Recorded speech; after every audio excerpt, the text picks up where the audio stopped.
Hello. Today I'm going to be teaching you about the basics of composition and simple lighting setups for photography and videography. Whether you're a professional or a beginner, these fundamental techniques will elevate your work to the next level and help you to produce higher quality images and videos for years to come.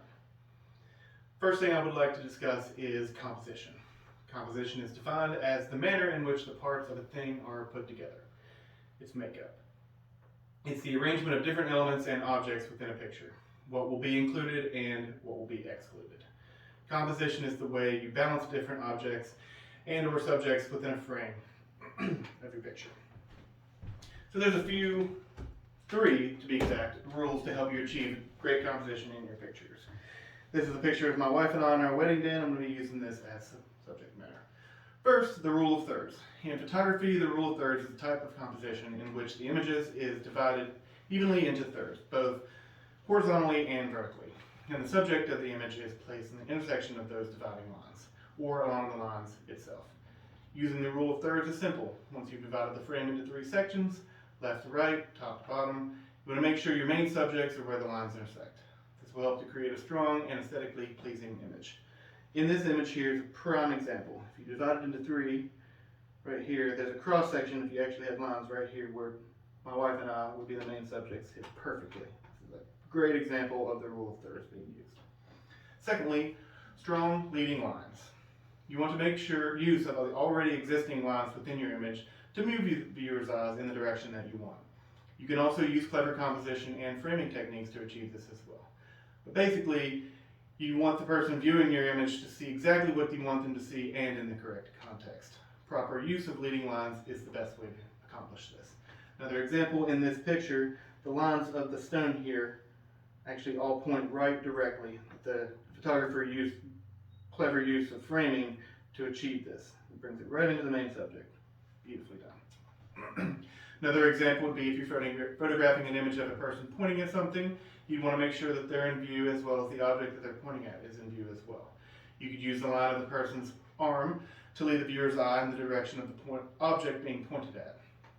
You could also compose it in a way that the frame of the image would actually align parallel with the arm, which would also allow the viewer's eye to be led in the direction that you want. And then three, framing.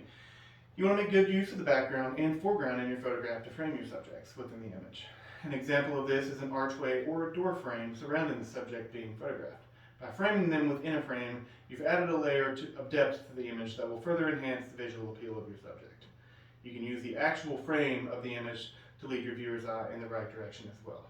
This can be achieved by framing the picture in a way that the top or bottom of the image leads into the main subject of the picture by use of angles and clever composition. That is going to bring me to lighting. Lighting is what will make or break your photograph or video. Using it correctly can be difficult if you're not sure how the basics work. So I just want to give you a few small tips on how to use light correctly in your images and videos. One, prime time lighting, or better known as the golden hour, is the hour right after sunrise and right before sunset, where it's that perfect, beautiful golden tone. It's the best time of day to shoot for the best natural light. It's beautiful tones make for moody and dramatic images, which will just further enhance the pictures. Second, you want to avoid harsh and super bright lights. These extremely bright lights can flush out skin tones, and they can create unflattering shadows that will cause you to lose important details in your shot.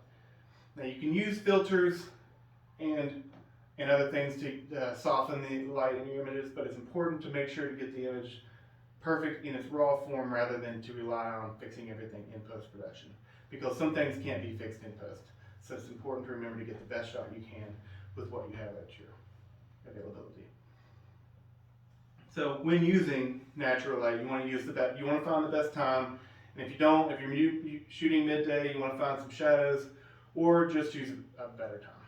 Three, you can use a reflector and a diffuser. A reflector right here is an example to bounce light and put it to where you want it. A diffuser is used to soften harsh lights, and especially when using flash.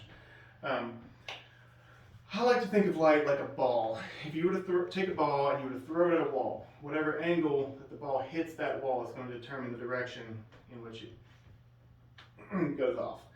I like to think of light as the same concept. Think of it like shooting a pool ball. If you want to hit this cue into the corner pocket, you kind of instinctually and intuitively know if you hit it at this angle, it's going to hit the ball at the angle that I need it to hit. You can use that same sort of mild intuition to bounce light in a very simple and similar way. So in conclusion, lighting and composition are the most basic and fundamental aspects of photography and videography.